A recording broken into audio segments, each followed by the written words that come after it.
तो सभी को राम राम। जय महाशिव शंकर भोलेनाथ बाबा की।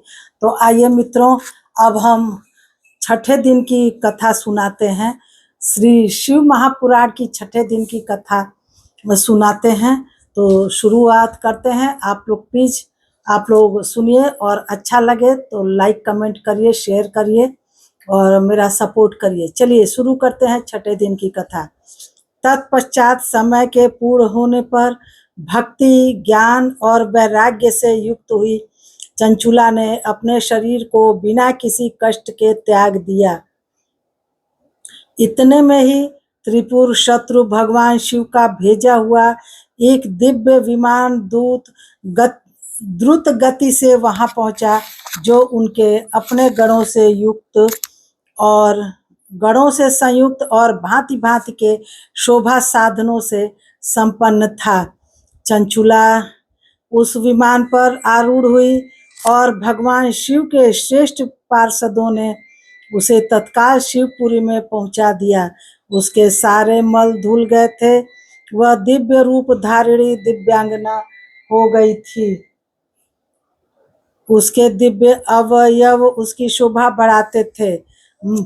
मस्तक पर अर्धचंद्र का मुकुट धारण किए वह गौरांगी देवी शोभाशाली दिव्य आभूषणों से विभूषित थी। वहां पहुंचकर उसने त्रिनेत्रधारी महादेव जी को देखा। ब्रह्मा, विष्णु आदि देवता उन सनातन शिव की सेवा कर रहे थे। गणेश, भृंगी, नंदीश, वीरभद्रेश्वर आदि गण उत्तम भक्ति के साथ उनकी उपासना कर रहे थे। उनकी अंग कांति करोड़ों सूर्यों के समान प्रकाशित हो रही थी। कंठ में नील चिन्ह शोभा पाता था। उनके 5 मुख थे और प्रत्येक मुख में 3-3 नेत्र थे। मस्तक पर अर्धचंद्राकार मुकुट शोभा देता था। उन्होंने अपने वामांग में गौरी देवी को बिठा रखा था, जो विद्युत पुंज के समान प्रकाशित थी। गौरीपति महादेव जी की कांति कपूर के समान गौर थी। उन्होंने सभी अलंकार धारण कर रखे थे। उनका सारा शरीर श्वेत भस्म से भासित था। शरीर पर श्वेत वस्त्र शोभा पा रहे थे। वे अत्यंत उज्जवल वर्ण के थे। इस प्रकार परम उज्जवल भगवान शंकर का दर्शन करके वह ब्राह्मण पत्नी चंचुला बहुत प्रसन्न हुई। अत्यंत प्रीति युक्त होकर उसने बड़ी उतावली के साथ भगवान को बारंबार प्रणाम किया।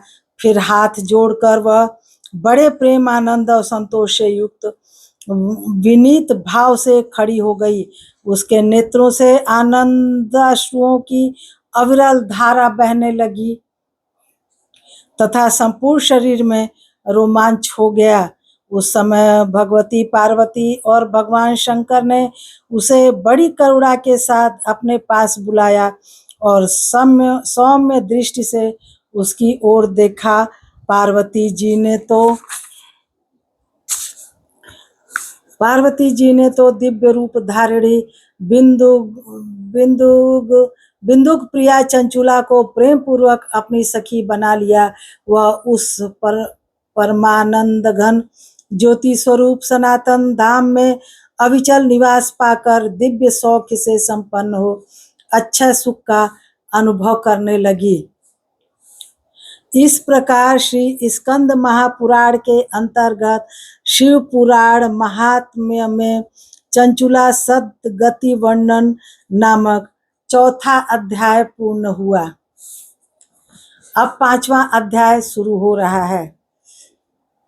चंचुला के प्रयत्न से पार्वती जी की आज्ञा पाकर तुम्बुरु का विंध्य पर्वत पर शिव पुराण की कथा सुनकर बिंदुक का पिशाच योनि से उद्धार करना तथा उन दोनों दंपति का शिव धाम में सुखी होना, ये 5वें अध्याय की शुरुआत। शौकन जी बोले, हे महाभाग सूत जी, आप धन्य हैं। आपकी बुद्धि भगवान शिव में लगी हुई है।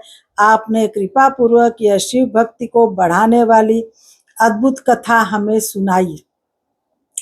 हे महामते, सदगति प्राप्त करने के बाद वहां जाकर चंचुला ने क्या किया और उसके पति का क्या हुआ, यह सब वृतांत विस्तार से हमें बताइए।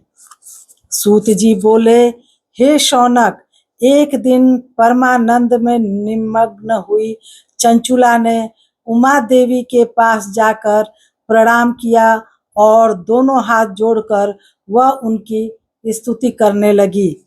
चंचुला बोली, हे गिरिराज नंदिनी, हे स्कंद माता, मनुष्यों ने सदा आपकी सेवा की है।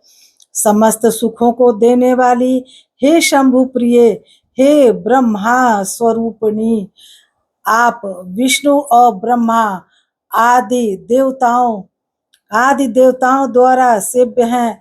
आप ही सगुणा और निर्गुणा भी हैं तथा आप ही सूक्ष्म सच्चिदानंद स्वरूप धारी आद्या प्रकृति हैं। आप ही संसार की सृष्टि पालन और संहार करने वाली हैं। तीनों गुणों का आश्रय भी आप ही हैं। ब्रह्मा, विष्णु और महेश्वर, इन तीनों देवताओं का आवास स्थान तथा उनकी उत्तम प्रतिष्ठा करने वाली परमा शक्ति आप ही हैं। सूत जी बोले, हे शौनक, जिसे सदगति प्राप्त हो चुकी थी वह चंचुला इस प्रकार महेश्वर पत्नी उमा की स्तुति करके सिर झुकाए चुप हो गई। उसके नेत्रों में प्रेम के आंसू उमड़ आए थे। तब करुणा से भरी हुई शंकर प्रिया भक्त वत्सला पार्वती देवी चंचुला को संबोधित करके बड़े प्रेम से इस प्रकार कहने लगी। पार्वती बोली, हे सखी चंचुले, हे सुंदरी, मैं तुम्हारी की हुई इस स्तुति से बहुत प्रसन्न हूँ। बोलो, क्या वर मांगती हो? तुम्हारे लिए मुझे कुछ भी उद्देश्य नहीं है। सूत जी बोले, पार्वती के इस प्रकार कहने पर चंचुला उन्हें प्रणाम करके दोनों हाथ जोड़ के नतमस्तक हो प्रेम पूर्वक पूछने लगी। चंचुला बोली, हे निष्पाप गिरिराज कुमार, मेरे पति बिंदुग इस समय कहाँ है? उनकी कैसी गति हुई है यह मैं नहीं जानती। कल्याणमयी दीन वत्सले, मैं अपने उन पति देव से जिस प्रकार संयुक्त हो सकूं कृपा करके वैसा ही उपाय कीजिए। हे महेश्वरी, हे महादेवी, मेरे पति एक शूद्र जातीय वैश्या के प्रति आसक्त थे और पाप में ही डूबे रहते थे। उनकी मृत्यु मुझसे पहले ही हो गई थी। वे न जाने किस गति को प्राप्त हुए हैं। सूत जी बोले, चंचुला का यह वचन सुनकर नीति वत्सला हिमालय पुत्री देवी पार्वती ने अत्यंत प्रेम पूर्वक यह उत्तर दिया। गिरिजा बोली, हे सुते, तुम्हारा बिंदुग नाम वाला पति बड़ा पापी था। उसका अंतःकरण बड़ा ही दूषित था। वैश्या का उपभोग करने वाला वह महामूढ़ मरने के बाद नरक में पड़ा। अगणित वर्षों तक नरक में नाना प्रकार के दुख भोग कर वह परमात्मा अपने शेष पाप को भोगने के लिए विंध्य पर्वत पर पिशाच हुआ है। इस समय वह पिशाच की अवस्था में ही है और नाना प्रकार के क्लेश उठा रहा है। वह दुष्ट वही वायु पीकर रहता है और सदा सब प्रकार के कष्ट सहता है। सूत जी बोले, हे शौनक, गौरी देवी की यह बात सुनकर उत्तम व्रत का पालन करने वाली वह चंचुला उस समय पति के महान दुखों से दुखी हो गई।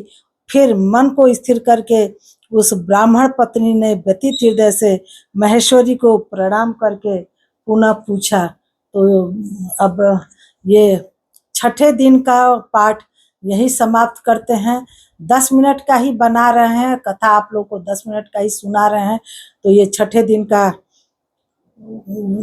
पाठ अब खत्म करते हैं और अब फिर कल मिलते हैं आप लोगों से। 7वें दिन का पाठ सुनाएंगे। तब तक सभी को जय भोलेनाथ, जय शिव शंकर, जय बाबा विश्वनाथ की। सपोर्ट करिएगा दोस्तों। मेरी कथा सुन के आप लोगों को अच्छा लगे तो लाइक कमेंट शेयर करिएगा और मेरा सपोर्ट करिएगा। मिलते हैं अगले अध्याय में। तब तक के लिए सभी को फिर से जय श्री राम।